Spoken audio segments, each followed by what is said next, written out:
Aware or not, we are surrounded each day by parasites. Parasites in our food, our water, even where we sleep.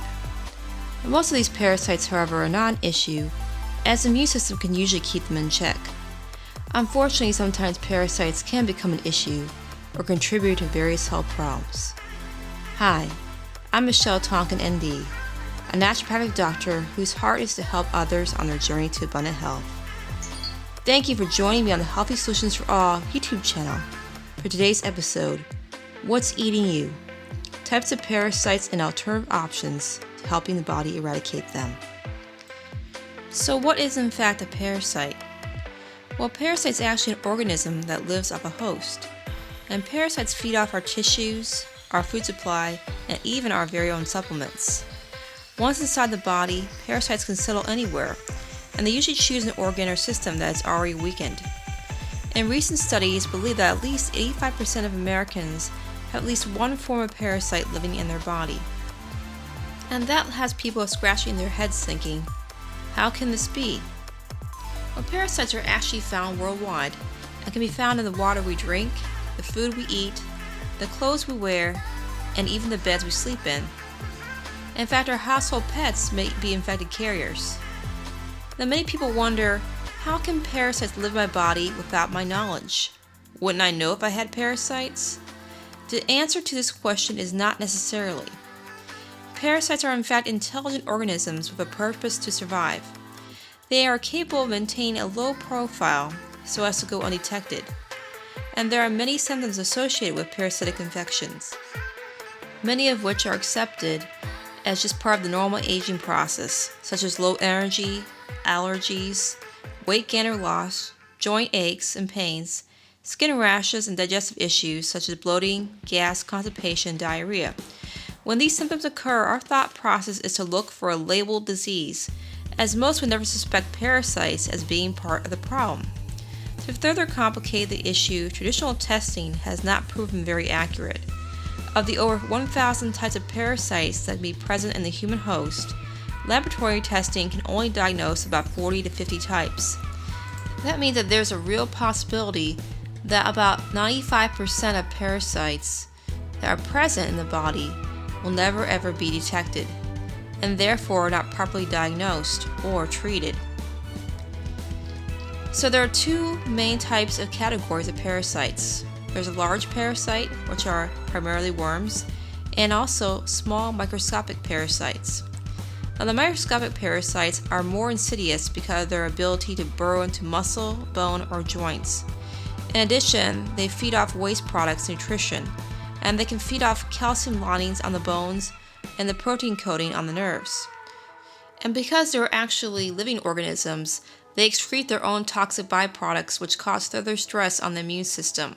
Several families of parasites exist, from roundworms, tapeworms, and flukes to single-cell parasites.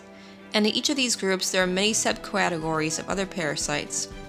One of the most common ones is roundworms. These affect about 25% of people in the world. And infections usually come from consuming worm eggs found on fruits and vegetables grown in contaminated soil. And as you can see below, these are some of the subcategories of the roundworms. The symptoms of roundworm infection can be things like digestive disturbances, intestinal gas, weight gain around the full moon, blood sugar imbalances, fatigue, anemia, restlessness, and grinding teeth at night. The next one is a tapeworm, and there are many different species of tapeworm found in all parts of the world. Tapeworm infections are usually contracted from consuming infected pork or fish, and these worms reside in intestines where they absorb our nutrients and can give off dangerous toxins beside. Symptoms can include things like intestinal gas, thyroid and intestinal imbalances, high and low blood sugar, jaundice, bloating, fluid buildup during the full moon, and so on. The next type of parasite is known as a fluke. Flukes are small parasites which have the ability to attach to a variety of organs, including the heart, lungs, intestines, brain, liver, and blood vessels, thus causing damage and inflammation. People can become infected by eating raw or undercooked fish or crab, infected vegetables, or drinking or wading through infected water. And as you can see below on this list, different types of flukes. Single-cell parasites. Now these are microscopic protozoans, are the most harmful of all parasites. The cyst or resting stage of this parasite is extremely resilient and resistant to temperature, chemicals, and dryness. A strong immune system can usually keep these intruders under control, but in those with a weakened immune system, the protozoans have an easier time of gaining a foothold, and infections can become chronic. Now these infections have been associated with things like arthritis, asthma, degenerative muscle diseases, Hodgkin disease, lymphoma, Lyme disease, MS, ovarian cysts, psoriasis, cutaneous ulcers, dermatitis, and more. And as you see in the list below, these are different types associated with single-cell parasites. So what do? How do we manage and treat these parasites that we are all exposed to? Well, thankfully, there are herbs that we can use that come to our rescue. We are not alone in our fight against these unwelcome freeloaders.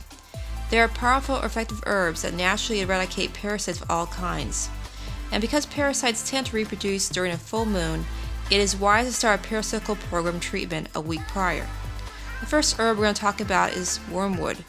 Now, wormwood is a very bitter herb that's been used for centuries as a primary antiparasitic. It is used mostly for treatment of roundworms. It has also been shown effective in reducing mucus, promoting bowel function, and helping to clear toxins from the blood, liver, and gallbladder. The second herb we want to talk about is black walnut.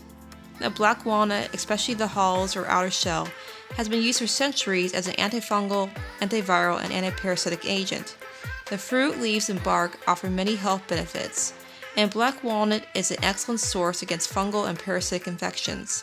It has been shown to be effective in eradicating tapeworms by increasing oxygenation in the blood, and topically it is used in treating ringworm, warts, and eczema. The next herb is cloves. Cloves has been traditionally used to harmonize the digestive function, calm the stomach, promote bowel movements, and reduce gas and mucus. They are especially helpful as part of a parasite cleanse to help diminish cramping and gas. And Dr. Howler Clark, in A Cure for All Diseases, suggests using the combination of black walnut, wormwood, and cloves as a powerful vermifuge to expel over 100 types of parasites. These powerhouse herbs are used together as the black walnut and wormwood kills the adult development stages of the parasites, and the cloves kill the eggs. Clark goes on to further state that if you kill only the adults, the tiny stages and eggs will soon grow into new adults. If you kill only the eggs, the million stages already loose in your body will soon grow into adults and make more eggs. Thus, she suggests using them together as a single mode of treatment. A great product I suggest that contains black walnut, wormwood, and cloves is Para-A by Marco Pharma. This highly effective antiparasitic has a powerful combination consisting of black walnut, cloves, wormwood, olive leaf, fennel, and citrus seed extract. Another powerful herb is garlic, and garlic has been known to be a powerhouse herb against parasites and fungal infections. It also has many antioxidant properties and helps protect against oxidation caused by the parasite's toxins. Another couple of herbs from India are the two that are seen on the screen here.